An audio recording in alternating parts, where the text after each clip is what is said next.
5 aspects or 5 positions that lead to the most common ways to submit the person.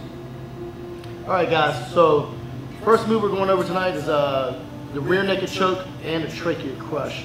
Let's start on the ground real quick. I'm starting with the back position, and we'll get into this a little bit on how this position works. So I'm stuck in. When I'm on the person's back, I want to make sure that I never cross my feet. I want my feet separated, and right now I want to get control of both guys' forearms. And I want him elbowing me, and then I'm hiding my head right behind his spine so he doesn't headbutt me back. All right. So from here, once I've got this control position, I'm going to base out with one hand, inch back. Now I'm cupping his shoulder, and I'm pulling him back. My head is bracing to keep him from trying to escape that direction. That's when I start to slide my hand around his throat.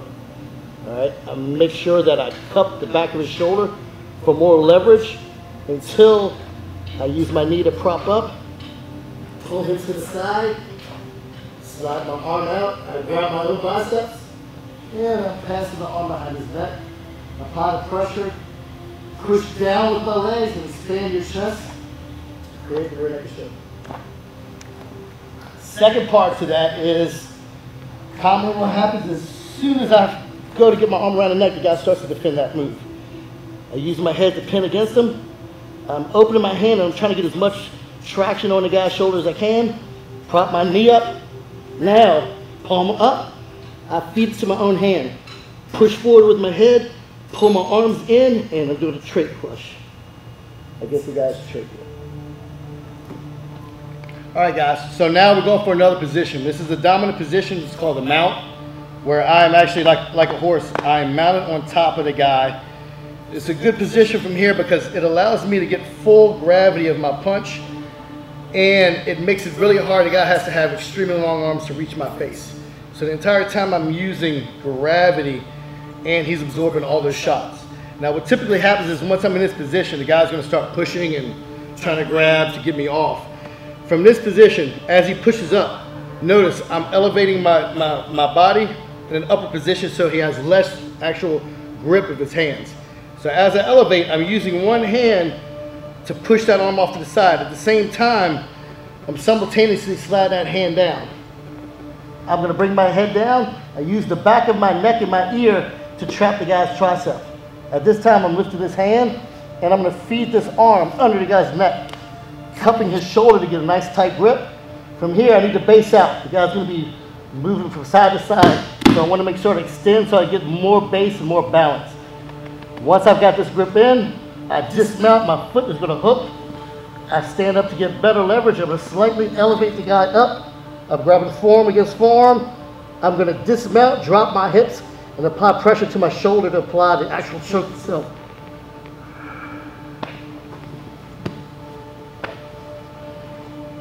Second part is sometimes the guy is like really pushing.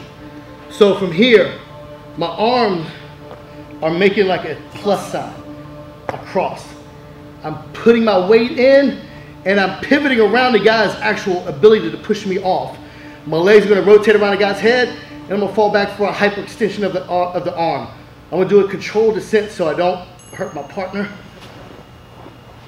Cut my knees together, apply pressure between my knees, dump towards the ceiling, find the hinge, lift your hips up, and apply pressure against the elbow. All right, guys, so this is another position in Jiu-Jitsu. This is called a side body, all right? I'm not in the mount, I'm not in the guard. I may have done a takedown from the headlock or some sort of position, and I end up on the guy's side right here, okay? First move I'm gonna set up is Americana, and then I'm going for the Kimura. So the idea here, I wanna frame his hips. This arm's gonna be over the top. Most of the times, the guy is usually trying to push me off with that arm. All right, so what I'm doing here is I'm gonna use my head and my upper torso to push his arm forward. At the same time, I'm using this hand to replace where I'm pushing his arm. Using body weight to transition that in. Now this is gonna kind of lock that arm into position. From here, I'm circling this arm around, grabbing the wrist. And now, you got really, really strong guys. You can manage this with one arm if they're about the same weight. But if he's a bigger guy, I want to use two hands here. Now from here, I'm gripping with two hands, holding it in position. I'm going to slide my arm underneath his actual elbow, cup down on my own wrist. Pronate both wrists to lock it in. Make sure I bring his index finger towards the mat. Now I need a wider base. I'm going to extend my legs and I'm going to walk my chest towards his head so that when he lifts his hips, before me, he doesn't affect my posture. So I'm going to wiggle up towards the top so when he does lift his hips, he doesn't affect me. I'm pulling the arm in and slowly lifting up to apply pressure on the shoulder joint. The next part is, say we ended up in a position and the guy's originally here, he feels me start to push. He tries to swim that arm underneath to protect it because he feels like something's coming. So from here, I'm grabbing the back of his tricep and I'm grabbing his arm. Similar methodology, I'm using my chest and my upper body to push that arm down. From here, I'm going to do an inside cup of the bicep and I'm sliding back towards the guy's wrist. All right, from here, my knees pull in. I'm reaching high over the mat for a better base. And I'm going to slide that arm underneath and grab my own forearm.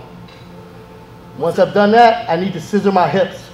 Scissor my hips, place my elbow on the floor, kick my leg over the guy's head. I'm driving off of that leg that's around the guy's neck to get the elevation of the shoulder.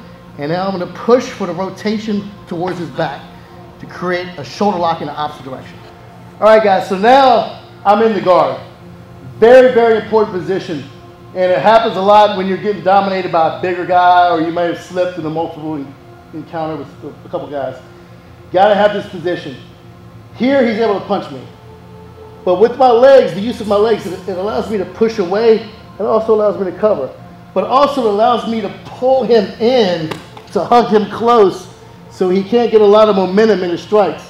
Sometimes we're going to have to use certain grips to keep the guy from biting me, doing stuff like that. So from here, typical position is when the person's like holding my throat and he's holding me down. He may be going for a punch on the other side. All I'm going to do on this one, as I'm pushing this towards his shoulder, I'm passing this arm and I'm pulling him forward with my legs. This arm is wrapping all the way around and cupping on the shoulder. Same principle, I'm going to squeeze and pinch the back of his tricep with my ear. Now, to get a better grip, I unlock my legs, slight extension to the side so I can get a better bite, relock my legs, grab my own biceps, grab his head or my own head. I'm going to squeeze my legs and push away as I apply pressure by squeezing my arms together and applying the choke. All right, next option is, same deal, he's kind of like choking me here. He's not really punching, he's not really engaging me. So I'm trapping his arms. One hand is going to come over and trap both arms. The other arm is going to come underneath, and I'm biting the back of the guy's elbow. I'm going to place my foot up on the hip. My leg is going to block the back of his tricep, so it's harder for him to pull that out. I'm going to grab his head, walk my other leg up behind his back and pull down so that it makes it harder for him to lift up. My leg replaces where my hand was. Squeezing both knees together and pulling down, lifting my hips up, I slide towards the guy's elbow, and I apply pressure up to the back of the guy's elbow. All right, guys, so now we're working on another common move. This is a guillotine, all right? It happens from standing. A guy might shoot in, you try to wrap his neck, but you end up on the ground. In this position, he's going to have his head real close, and his arms are in tight right here. All right, so the idea is it's hard for me to stand up, it's hard for me to move. What I'm going to do is I'm going to use my hands to cup his head to the side. I'm pushing his head to the side. I'm going to open my legs, slide back. I'm coming up to my elbow and then my wrist. Once I'm on my hand, sliding that in. My other arm comes around. I'm grabbing my own wrist right here to apply the pressure on the choke. As I lay back, I relock my guard, squeeze in and push away to apply the guillotine choke. Second part of this is, as I get his head down and I'm wrapping, he starts to grab my own arm to try to defend that move. From here, I go into an underhook. I'm grabbing my own arm. As I lay back, I underhook my own foot under his leg. I pull him and I elevate, sweep, ride right to the mount, and we start right from the position where we were before the mount. All right, guys, so now we're going on from the guard. We're doing a sweep. This is a basic standard scissor sweep. I'm in the bottom of the guard and I want to get to the top position. From here, I'm controlling his arm so I don't get punched. I'm opening my leg and then I slap my knee up high across the guy's chest. From here, I abandon that hand, I reach up and I grab the guy's neck. I'm going to drop my knee across the guy's hips, and then I'm scissoring my legs. I'm pulling the arm in, I'm pulling the guy's neck. Hitchhike to the top, I cup the guy's neck, and now I'm back to the mount position.